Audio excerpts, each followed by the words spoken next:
Hay otra línea de transporte inteligente, ecológico, menos dependencia del petróleo. Esta de acción por el clima, medio ambiente, eficiencia de recursos y materias primas, que es donde más estamos nosotros involucrados, porque trata todo el tema del agua, del uso eficiente de los recursos hídricos, y es un tema horizontal en Europa y especialmente sensible. Están las sociedades innovadoras, inclusivas y reflexivas, es decir, el problema de que hay 80 millones de personas en Europa que están en el umbral de la pobreza, de que tenemos en España como el 50-55% de nuestros jóvenes están en paro, no están trabajando, pues son problemas que tiene que dar solución la Unión Europea a través de estas leyes. Y luego las sociedades seguras, principalmente terrorismo. Aspectos transversales que son muy importantes. Fijaros, cooperación internacional, y le ponen énfasis, dice, tienes que ir con los terceros países o deberías ir con los terceros países. ¿En qué forma? Ahora lo vamos a ver. Ciencias socioeconómicas y humanidades. Te dicen, tú puedes tener el mejor desarrollo, pero como no hagas un estudio sociológico de cómo se va a asimilar esa tecnología por parte de la sociedad, no nos vale para nada. Vamos a lo relevante y le decimos, tengo un dron, tengo placas solares, tengo un automatismo, y se queda el agricultor diciendo, ¿y cómo voy a asimilar yo todo esto? Entonces tenemos que hacer análisis sociológico. Nosotros los conocemos muy bien, sabemos qué necesidades tienen, pero en todas las áreas hay que meter la parte socioeconómica. Cambio climático y desarrollo sostenible, ya lo he comentado, 35% de todo el presupuesto en línea de cambio climático. Desarrollo sostenible en todas las líneas, en torno, se estima, el 60% del presupuesto.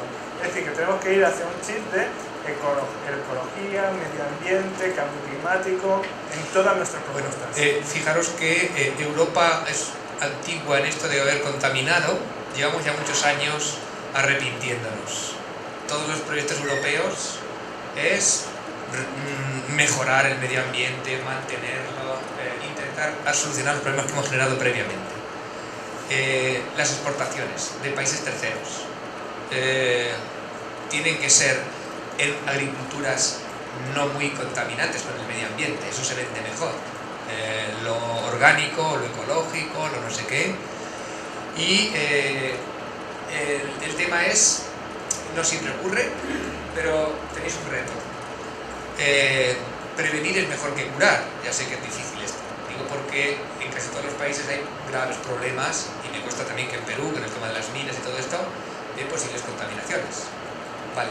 Europa lo que dice es que todo lo que tú formules en la propuesta tiene que estar con un estudio de impacto ambiental que garantice que tu actividad, tu propuesta es sostenible. Y por tanto, ni contamina, es más, arregla. ¿Entendéis el mensaje? Todo lo que no sea ahí no va a entrar. Por más que lo quieras disimular. Porque como sea una actividad que claramente no está especificada o demostrada, que es o reducir la huella hídrica y la huella de carbono. Huella hídrica quiere decir menos agua para que quede más agua para el medio ambiente o mayor eficiencia de uso del agua. Huella de carbono quiere decir consumo de menos energía que produce efecto invernadero y que de alguna manera nos estropea el planeta. ¿Ok? A ver.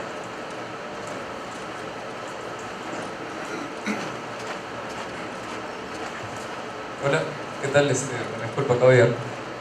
Soy recientemente egresado aquí de la Facultad de Ingeniería Industrial. Tengo una startup que básicamente desarrollamos tecnología para elevar la eficiencia de motores a combustión. O sea, hemos comprobado científicamente, empíricamente, que las emisiones realmente se reducen.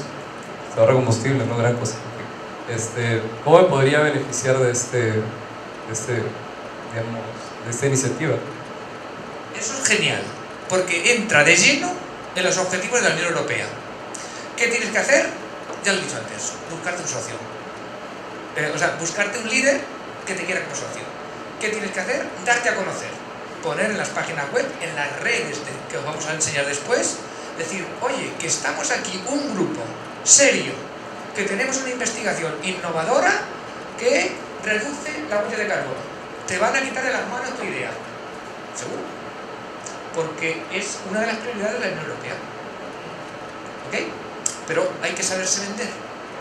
¿Vale? Hay que saberse vender y hay que saber detectar quién está trabajando en la misma línea que tú en Europa. Y que pueda ser coordinado. Y contactar con ellos para que ellos se puedan guiar. Pues,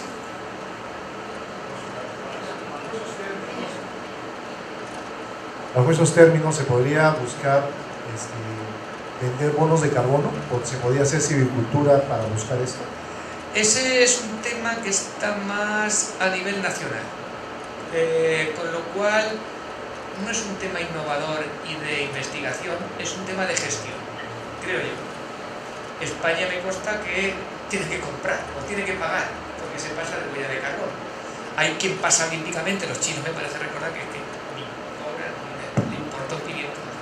Hay una nueva normativa desde marzo de 2014 en España que han incluido a todas las empresas en la cuota de carbono. Es decir, que si tú demuestras que has reducido tu cuota de CO2, la puedes vender a otras empresas que han demostrado que han incrementado. Pero esto es a nivel estatal y eso es una cuestión de gestión que, aunque el Horizonte 2020 persigue disminuir la huella de carbono, no es un mecanismo que necesita más innovación. Lo que está claro es que hay una normativa y directriz europea que obliga a los países miembros a reducir su huella hídrica de carbono. Nosotros, aprovechando esa, han sacado un Real Decreto en España que regula esto y ya hemos formulado una propuesta de plan nacional diciendo nos dedicamos a mejorar la eficiencia del uso del agua y la energía en el regadío. Por tanto, le sacaremos la huella hídrica de carbono a la actividad de regadío con un conjunto de fincas piloto, explotaciones piloto, tratando de ver qué técnicas, y lo que ha hecho Pleidia con los coches, nosotros es con el regadío, reduciendo el consumo de agua por unidad de producción o lo que sea, y lo mismo la de carbono. ¿Okay? Pero eso como valor se le supone. Lo que pasa es que está bien formular en nuestra propuesta de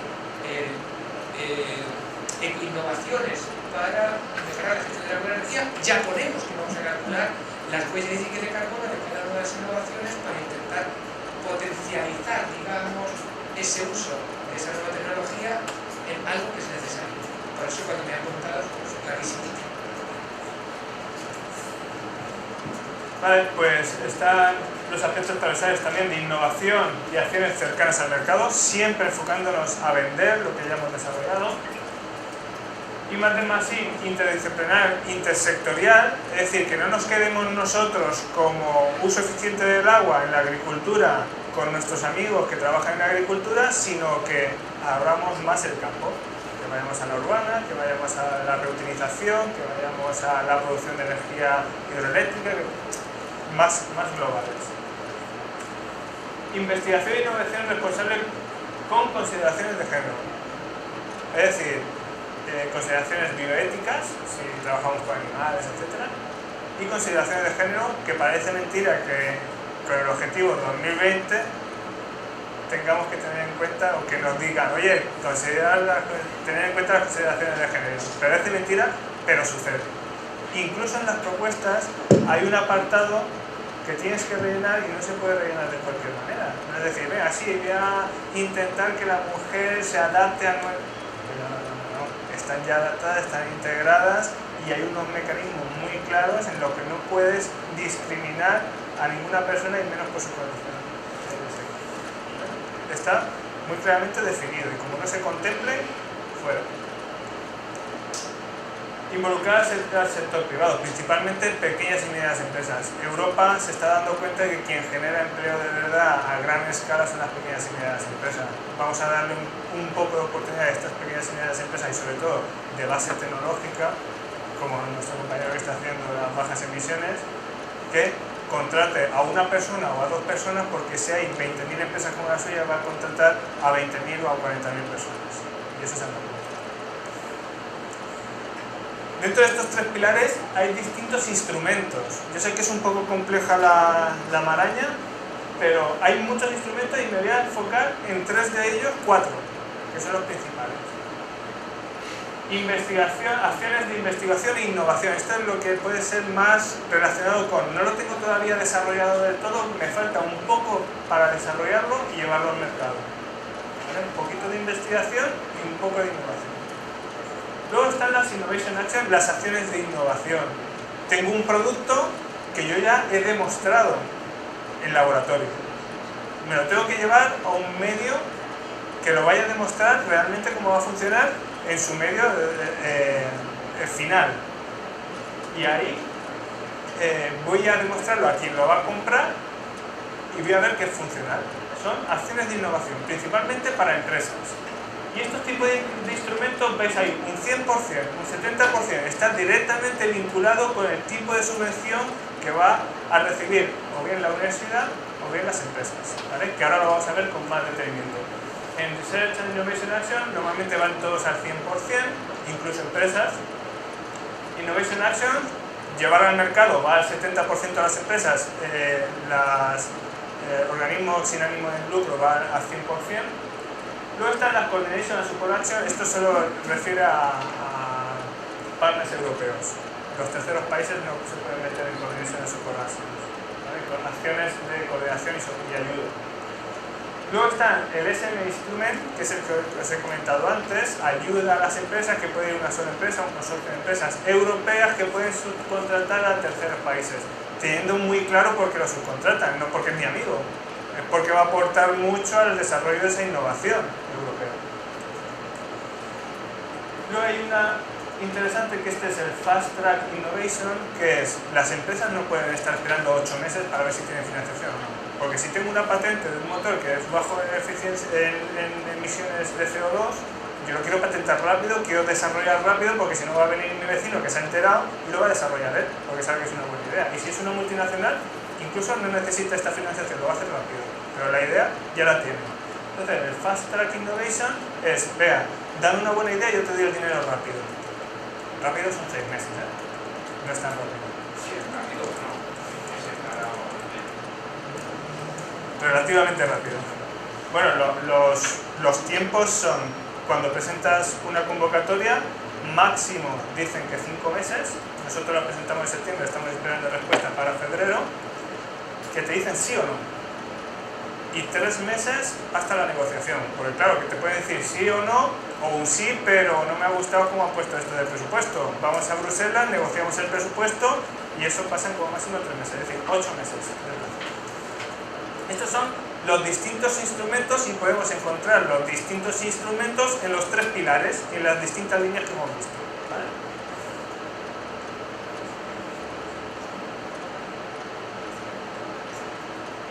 ¿5 minutos? ¿Y hacemos break? Vale, o lo dejamos aquí o... Venga, voy a terminar el consorcio y creo que es interesante. El consorcio.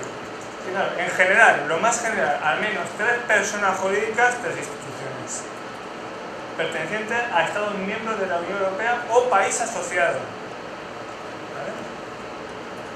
Es decir, que si tenemos 2 de uno de España, otro de Francia y otro de Perú, no vale. Como mínimo 3 de Estados miembros o país asociado. País asociado es Israel, es Suiza, es Turquía, es Macedonia, países cercanos a la Unión Europea, más cercanos.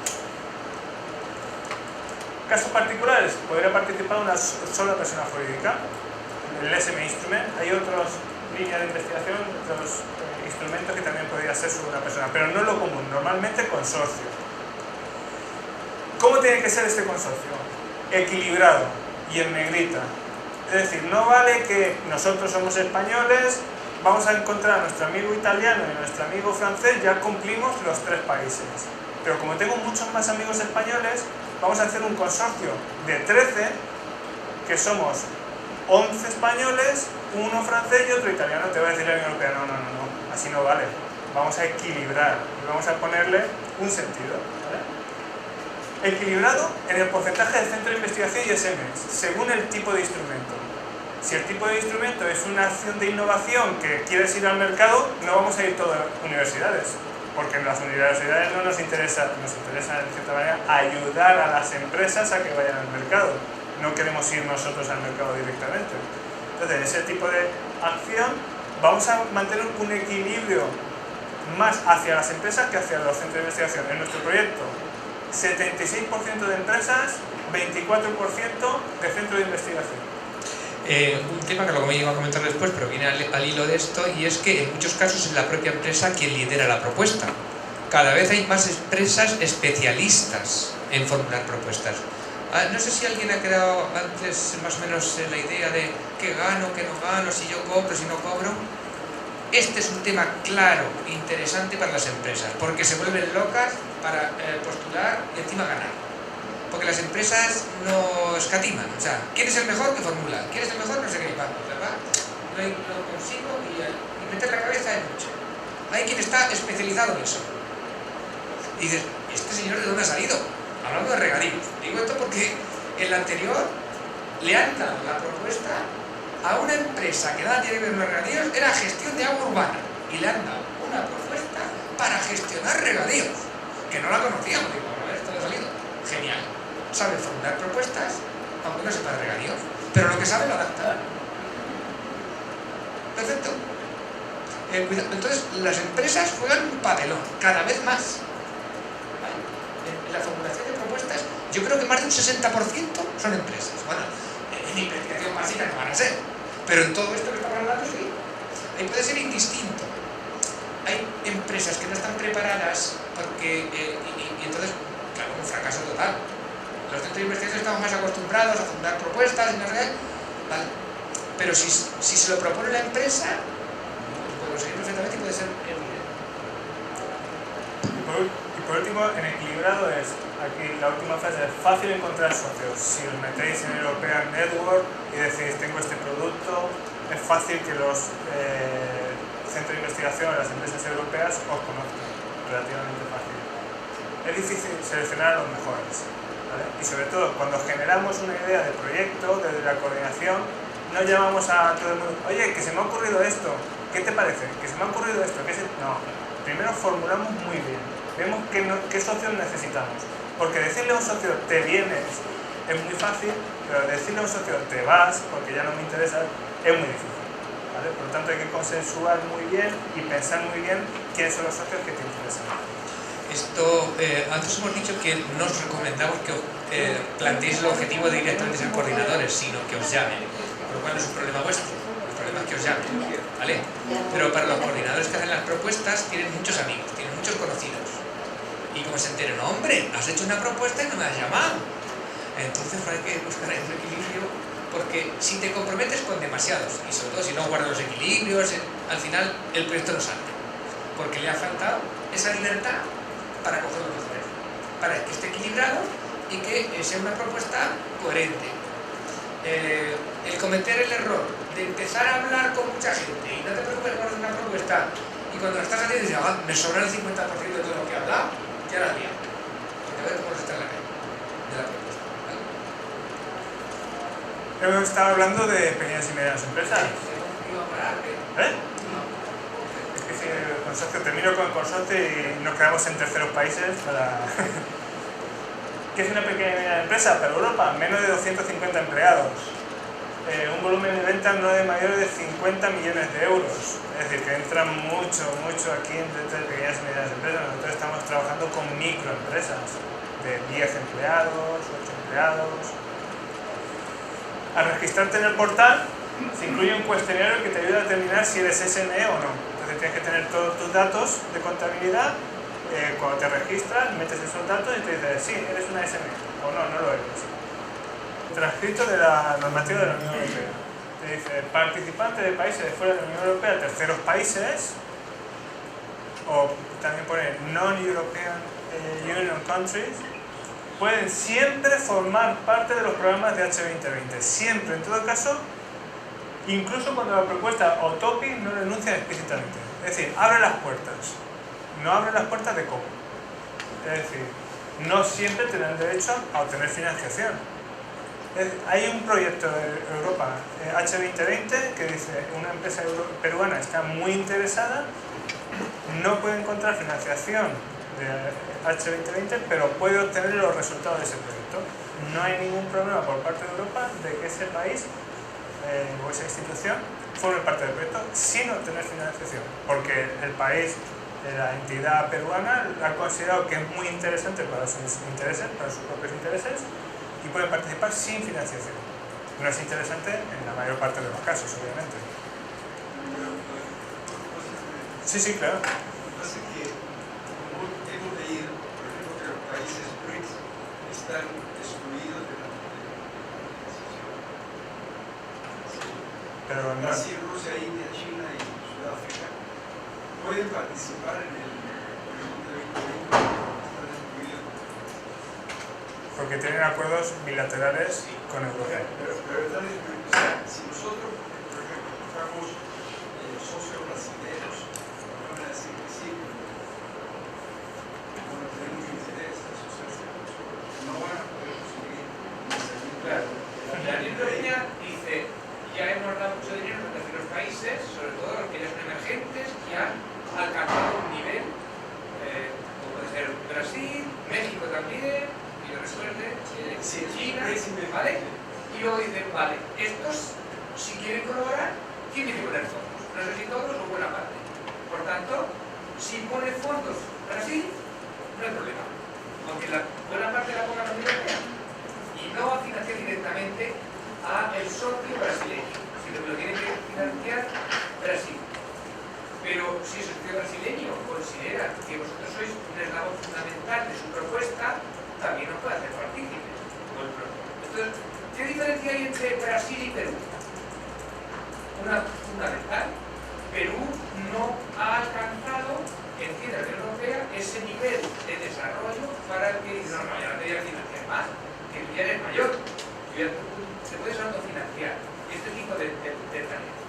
A Perú todavía hay otros países y de venga, va, todavía puedo financiar. Pero con la boca pequeña en el sentido de decir, bueno, si hay alternativas que de alguna manera no sean tan a las claras, es un dinero que doy a Perú directamente para que, sino que lo doy de otra manera, pues es ese pequeño matiz de alternativa, pero financiación.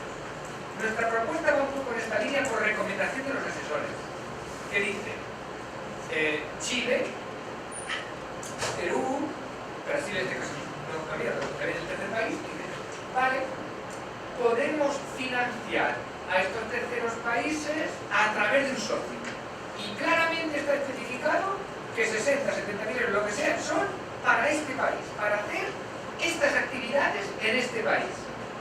Pero el gestor es un país europeo, este país. Porque eso, ¿qué diferencia hay con que figure que Perú es un socio y recibe 70.000 euros? Pues para mí es lo mismo, ¿no? Pues no. Es ese pequeño matiz. Ahora dice, no, hombre, es que lo que está haciendo Perú es tan importante que tiene que ser socio y no son 100, son 200.000 euros. Perfecto.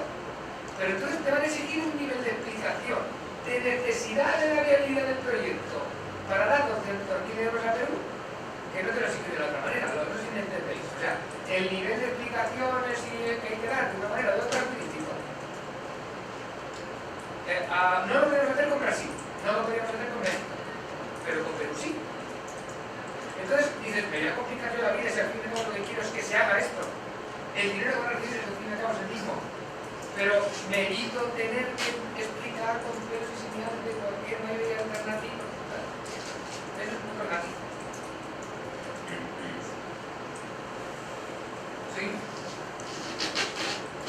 Esto probablemente responda la pregunta. Los tres tipos de países participantes: países asociados, Turquía, Macedonia, Suiza; países directamente elegibles, Perú entre otros muchos; luego países no elegibles automáticamente, pero en casos excepcionales podrían obtener financiación con acuerdo científico bilateral. Brasil, Unión Europea tiene; México, Unión Europea tiene; India, Unión Europea tiene. Entonces, Colombia tenemos un acuerdo con un tratado de libre comercio con la Unión Europea. Pero aquí hace falta el marco que fue de 2020, porque la Unión Europea tiene muchísimo convenio, claro, muchísimas cosas. Estamos hablando del Fondo 2020 y hay una lista, que lo tenéis en el de todos los países que forman el segundo bloque, directamente elegibles.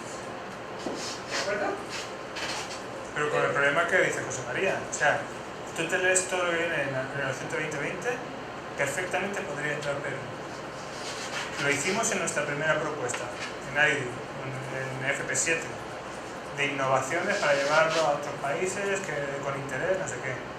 Y en la evaluación nos dijeron, no ha justificado usted suficientemente el por qué aparecen terceros países. Lo hemos hecho en la siguiente propuesta.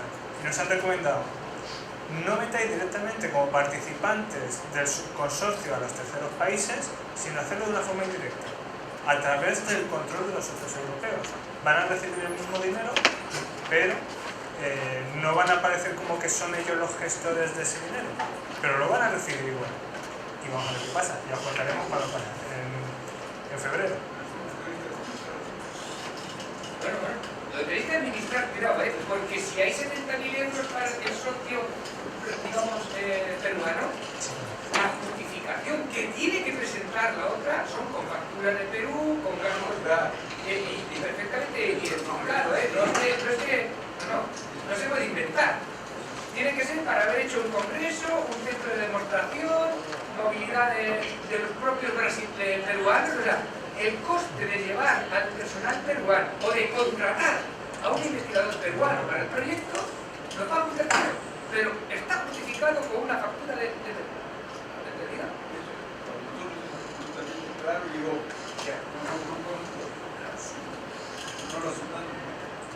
Por lo tanto, como esto es conocido, pues tenéis que hacer valer ante los socios europeos y decir, mirad, sin nosotros no podéis hacer este proyecto. Porque los participantes europeos, que vamos a las décimas, vamos a intentar no encontrar ese tipo de trabas. Pero sí es decir, oye, esta tecnología que es muy importante para Europa y es imprescindible para que salga el proyecto, podéis participar. La verdad es que nunca lo sabremos. El problema es la desesperación que nos entra cuando te quedas al lado del límite de la financiación y ya no sabes qué te falta. Entonces dices, mira, cualquier cosa que me permita moverme un poquito, es lo único que me falta, me vale. Nunca lo sabremos. Eso es igual que la subcontratación, que lo vamos a ver luego, que sí que lo permite perfectamente, pero también nos dijeron, has subcontratado mucho. ¿Cuánto es mucho, cuánto es poco? Pues tampoco está escrito. Eso es lo que te va dando la experiencia de distintos, entre comillas, fracasos en otras propuestas. Registro y evaluación de la capacidad financiera de los partners. Esto es muy importante. Primero, nos tenemos que registrar si estáis interesados en formar parte del Horizonte 2020, registrarnos. Con PIC number, Participant Identification Code, son 9 dígitos, tienes que meterte en la aplicación del Participant Portal y te pide mucha información. A la vez te dice si eres SME, si eres RTD, según unos cuestionarios. Es sencillo, lleva como 10 minutos no más y no hay que esperarse hasta el final. Hay que hacerlo cuanto antes mejor. Hemos tenido en nuestra última convocatoria problemas con SMEs que se esperaron hasta el final. Y al final nos decían, oye, que no me aparece en mi registro que soy una SME, oye, que no me aparece no sé qué, a los 2 días de presentar el proyecto. O sea, hay que tener mucho cuidado. Y si os metéis en alguna red europea, para daros a conocer, es muy importante que tengáis el PIN number, porque nosotros cuando nos metemos en la red europea decimos, mira, esta empresa es interesante, voy a ver su PIC. Si no está, digo, esto no le interesa estar aquí. ya podemos registrarnos. Ya podéis. Sí. O sea, el primer paso, registrarse. 10 minutos, no lleva más. Sí. Ahí se registra la persona jurídica. Que pueda pedir o participar. Un profesor de la universidad no puede participar. Una empresa sí, pero es el empresario el que la empresa es la que responde.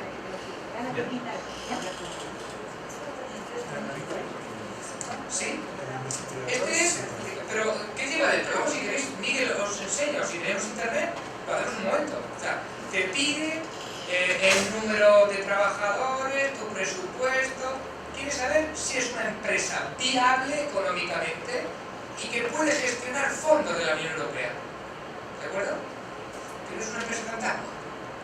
En donde el riesgo que vea la Unión Europea es decir, le voy a dar dinero a este socio, porque esto es solamente para los socios, le doy a este socio y no es nada. No, tengo un riesgo altísimo de que ni me lo gestione, ni me lo devuelva, ni me haga nada. No, él quiere garantizarse que conoce su balance económico, sus trabajadores y su funcionamiento. Eso es lo que significa aquí. Sí. Nosotros como universidad pública tenemos Nuestra universidad tiene el PIC para todos los proyectos, con todas las facultades, con todo lo del mundo. Muy propio. Por eso la pregunta anterior tuya de decir, ¿cuántos proyectos puede coordinar una entidad? Muchísimos. Porque la Universidad de Castilla-La Mancha coordina muchísimo. ¿Cuántos proyectos puede coordinar José María? Si no tal este. Ya está. Esa es la... Hay otra herramienta de autoevaluación para determinar la capacidad financiera. Hay que meterse con todos los datos contables de la empresa, sobre todo de la empresa. Las universidades privadas también lo tienen que hacer, las universidades públicas se supone que también tienen la capacidad financiera, pero hay que meterse en esta aplicación. Luego os paso el link, lo tenía que haber puesto aquí, en el que os hacen unas preguntas sobre vuestra contabilidad de los últimos no sé cuántos años y aparece si tienes suficiente capacidad financiera o no, si la Unión Europea se va a fiar de ti o si no se va a fiar de ti. ¿Por qué? Porque en los proyectos el dinero no se da por anticipado del dinero de los 3 años, sino que te lo van dando poco a poco, con retenciones de garantía del 5%, retenciones del 10% en los siguientes pagos. Entonces, normalmente las entidades tienen que empezar a adelantar un poquito de dinero para que vaya funcionando el proyecto. Si no tienes esta capacidad financiera, no puedes adelantar el dinero y el proyecto se verá comprometido. Entonces, hay que hacer la autoevaluación de la capacidad financiera, con una aplicación sencilla. Esto lleva un poquito más de tiempo, con el contable de la empresa, con el contable de la universidad, se hace y lo tienes. No está dentro del PIC Number, es otra aplicación distinta. El PIC Number te dice si eres SME, si es RTD, Centro de Investigación, y te lo dice, pero no te dice la capacidad financiera. Es otro tipo de aplicación. Todo el tema de la justificación lo podéis ver en el portal de participante y las normas del participante. En las normas del participante te viene especificado cada tipología de participante y qué tiene que hacer, qué tiene que cumplir, cómo tiene, por ejemplo, el mismo presupuesto, 100.000 euros, no lo gestiona de la misma manera una empresa que otra empresa que un centro de investigación. Cada uno tiene una contabilidad, un tipo de contabilidad, cada uno tiene los costes de personal, cada uno tiene una forma de gestionar, te va a respetar tu forma y te va a obligar, es decir, si tú tienes unos costes de personal el 20% más baratos que la otra empresa, no puedes decir, pues yo con el mismo dinero tengo para más cosas, ¿no? Porque tu coste personal es lo que diga tu contabilidad y lo otro la que diga su contabilidad. Digo porque el número de hombres mes que decimos puede ser distinto para la misma cantidad de dinero, pero no puedes cambiarlo. ¿Sí? Ahora cuando vemos el presupuesto lo veréis. Financiación, principalmente subvenciones. Tenemos los dos tipos de acción principales, que ya los hemos comentado antes. Innovación e investigación va el 100% para entidades con ánimo de lucro y para sin ánimo de lucro. Y las acciones de innovación, las que están mucho más cerca del mercado, el 100% para sin ánimo de lucro, universidades, centros de investigación, fundaciones, 70% para las empresas. ¿Esto qué quiere decir? Tenemos costes elegibles, es decir, costes elegibles son personal, inventariable, fungible, viajes, dietas, etc. Y todo eso hemos proyectado que nos cuesta 100.000 euros. 300.000 soles, ¿no? 100.000 euros. Los costes indirectos, que lo pondré después, son el 25%, sobre los costes elegibles, 125.000 euros. A esos 125.000 euros lo multiplicamos por 0,7 y nos sale la subvención que nos va a dar Europa. Lo multiplicamos por 0,3, es lo que tenemos que soportar nosotros con el coste de nuestra empresa. ¿En qué forma? Muchas veces en forma de coste de personal. Es decir, este es un tema muy importante. Una empresa prácticamente va a recibir el 100% si ese 70% lo justifica como que es el sueldo de dos trabajadores, de un trabajador que lo tiene a no sé qué tiempo, completo, parcial. Entonces, según su contabilidad, cada mes le cuesta tanto. Y por tanto, como va a trabajar tantos hombres mes, justifica que ese 30% es porque él pone personal. En este ejemplo, que tenemos los 125.000 por el 0,7, como los 25% son overhead, que lo puedes gastar en lo que teóricamente quieras, te queda en torno a un 12% que tienes que justificar de personal real. ¿Vale? Eso son unos 12.000 euros. Con dos personas al 30% de su tiempo durante los 3 años, a lo mejor... Ahora estás hablando de sueldos españoles aquí a lo mejor. Los españoles, pero claro que es bueno, lo que sea. Subvenciones. Importante, reembolso de gastos reales. Yo hago un presupuesto, pasan 8 meses hasta que me lo conceden, pasan 3 años durante el desarrollo del proyecto y ese presupuesto pues, puede tener variaciones. presupuestado un ordenador que cuesta 1.200 euros, pero lo he comprado por 1.000. Y tengo una factura, y tiene que estar todo con factura, de 1.000. La Unión Europea me va a dar 1.000, no me va a dar 1.200. Gastos reales. Gastos reales en los person month. Si yo he puesto en mi presupuesto que tengo, ¿cuánto puede ser? 2.500, 4.000 euros, ¿no?, de person month, y luego van a mi contabilidad y realmente son 2.000, problema. Yo tengo que ver. Hay que justificar muy bien todos los gastos. Gastos de viajes con facturas, con tickets de avión, con tickets de tren, todo muy bien detallado. Si cuando hablamos de 4.000, el coste medio del hombre mes en una empresa o en una institución pública española, estamos metiendo todo tipo de costes, impuestos, ¿cómo se llame?, pagas extraordinarias, todo. Pero tiene que estar justificado en su contabilidad, no vale inventar, porque eso es lo que te hace la Unión Europea. Por eso dos empresas tienen distintos costes de un mes por la forma en que está gestionando su empresa. Y con eso, una vez que ya ellos te lo han admitido, directamente te admiten que ese 30% que tienes que poner equivale a tus hombres mes que tú has dicho. Te va a pedir después que lleves un control que justifiques de que efectivamente si tenía que estar 4 meses trabajando en el proyecto, has estado en teoría 4 meses trabajando en el proyecto. Pero no lo pueden, digamos, comprobar al pie de la letra que han estado ahí todos los días trabajando en el proyecto. Simplemente, eso más o menos es una justificación.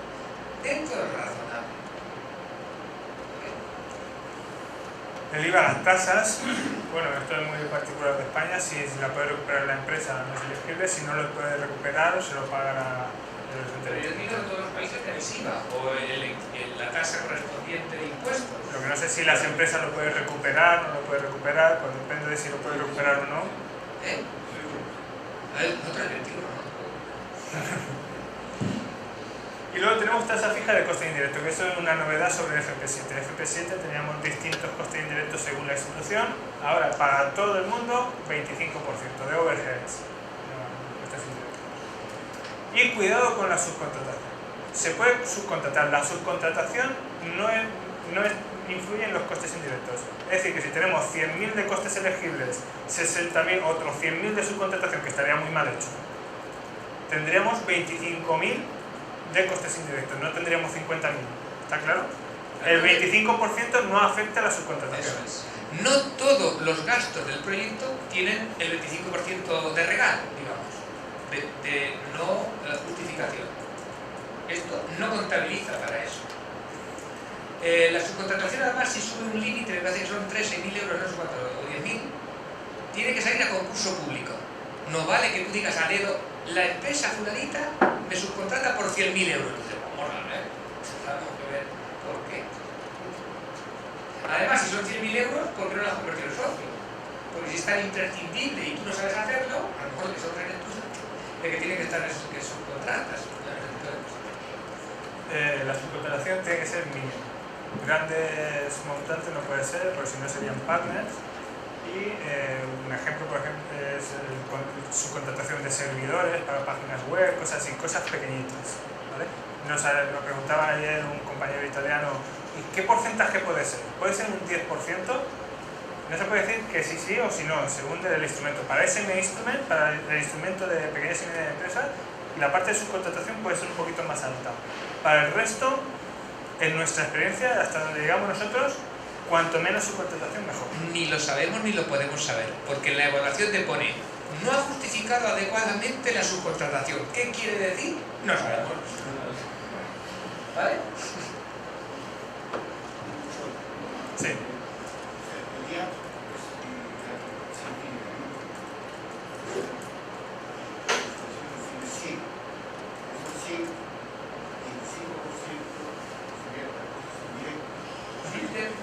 Que recibes. Cuando vemos el presupuesto lo vais a ver. Yo empiezo diciendo, personal, tanto. Viajes, tanto. Lo que quieras, tanto. Y además, 25%. Pero el total ya son 125. ¿Vale? Bueno, lo vas a ver. O sea, que te dice que los costes indirectos es el 25% de este coste elegible, de este coste elegible y de este no. Por eso lo ponemos. Claro, porque eso considera teléfono, impresoras, fungibles, gastos de Luego gestión. las universidades tienen, en algunos casos, en España, y para decir, oye, ¿y en qué te has gastado esto? Al no te vas a justificar, tienes que tener una idea de qué te has gastado. Por ejemplo, el control de personal nos están obligando. Porque antes decíamos, no, yo he destinado 3 profesores al proyecto, y esos son tantos hombres mes. Y ahora digo, vale, demuéstramelo. Ficha de personal, lo que quieras, que diga efectivamente, pues aquí en las empresas igual. La propuesta, vamos a meternos en la propuesta. Leer con mucho detenimiento el programa de trabajo, 100 y pico páginas, en inglés, con palabras raras, ¿vale? No todas, pero muchas. Vienen todos los calls de aquí a un año y medio, ¿no? Aproximadamente. Entonces, tenemos que detectar muy bien a qué call vamos. No vienen las fechas de apertura de la llamada, de la convocatoria, ¿vale? No vienen las fechas de apertura y cierre. Por lo tanto, tenemos que estar muy bien preparados antes de que se abra, porque cuando se abra vamos a tener 2 o 3 meses. Y ahí no nos va a dar tiempo para hacerlo. En muchos casos sí que hay una previsión, ¿eh? Y a largo plazo puede haber una variante, pero ya está, hay una programación bastante clara de cuándo va a salir, y puede ser un mes arriba, un mes abajo, y puede ser pero es 2014, 2017, y ya se sabe más o menos los meses que son. Es importante que en el portal del participante nos registremos como personas, como individuales, como investigadores, para recibir las noticias. Y te van diciendo, se va a abrir próximamente el plazo de tal llamada, vas teniendo noticias, pero aún así, esa noticia es demasiado tarde. Hay que detectar muy bien en el programa de trabajo, que tenemos programa de trabajo para cada una de las líneas que hemos visto, cuál va a ser la llamada o la convocatoria que más se ajusta a tu perfil, que vayas pensando tu consorcio y que vayas pensando los temas. Y una vez que se abra la convocatoria, tener todo casi cerrado para en 3 meses depurar. Sin querer nos estamos repitiendo demasiado en el sentido de que estamos pensando en el coordinador y hemos quedado que lo que tenéis que hacer es vender vuestra idea, lo que vais a hacer, y por tanto esa es una tarea del coordinador y la vuestra es daros a conocer. Ese es el mensaje claro. Daros a conocer desde ya, para que os tengan en cuenta en la propuesta. Esto es lo que comentaba antes, registrarse para recibir noticias del portal de participantes, y yo creo que es interesante. Imprescindible, ayuda de los puntos nacionales de contacto. En España, CEDETI, aquí con CITEC, una ayuda impresionante en el desarrollo de las propuestas. ¿Vale? CEDETI, este es el mapa de CEDETI, realmente ahora mismo está en Chile, y aunque viaja también a Perú, viaja a Colombia, donde lo llamen, para los proyectos que tenga algún tipo de modulación de España, se puede contar con ellos. Es una ayuda impresionante la que nos han ofrecido de CEDETI. Una cosa es el punto de información nacional que reconoce la Unión Europea y lo tienes en la página web, y otra cosa es que todas las instituciones a su vez tienen una persona o varias dedicada, las universidades por lo menos, a apoyo a los investigadores, que es un poco un puente adicional. Además nos ayuda muy bien a formular el presupuesto, porque eso es propio de la universidad. Es más, no puedes presentar ninguna propuesta sin que ellos te hayan revisado el presupuesto. Porque no se pueden comprometer, que van a ser al fin y al cabo los que reciben el presupuesto y lo tienen que gestionar, a algo que tú hayas dicho. No, te dicen, no, esto está de acuerdo con nuestra manera de gestionar y te admitimos. Y si no, no te dejan que lo presentes. Porque te pueden presentar la propuesta en nombre de la universidad, pero en este caso no se puede. Impacto. Lo que están buscando en Europa es el impacto que va a tener. Y eso se traduce en diseminación y explotación. Diseminación significa divulgación pública de los resultados del proyecto. Es decir, podemos hacerlo mejor, pero si no lo divulgamos, no estamos haciendo nada. No sé si algunos habéis participado ya en propuestas europeas, te tienes que llevar la banderita de la Unión Europea y cada vez que haces un meeting te sacas una foto con la banderita y haces la página web, no sé qué, propaganda, digamos, ¿no? En que sea subversivo. Y a su vez, ya lo de la Open Access lo hacen después. Ahora no. Normalmente un Work Package, la propuesta se divide en distintos Work Packages, en la nuestra creo que tenemos 6, y uno de ellos es diseminación. O sea, tiene un carácter importantísimo. No solamente el Work Package, tiene que haber un socio que sea diseminación.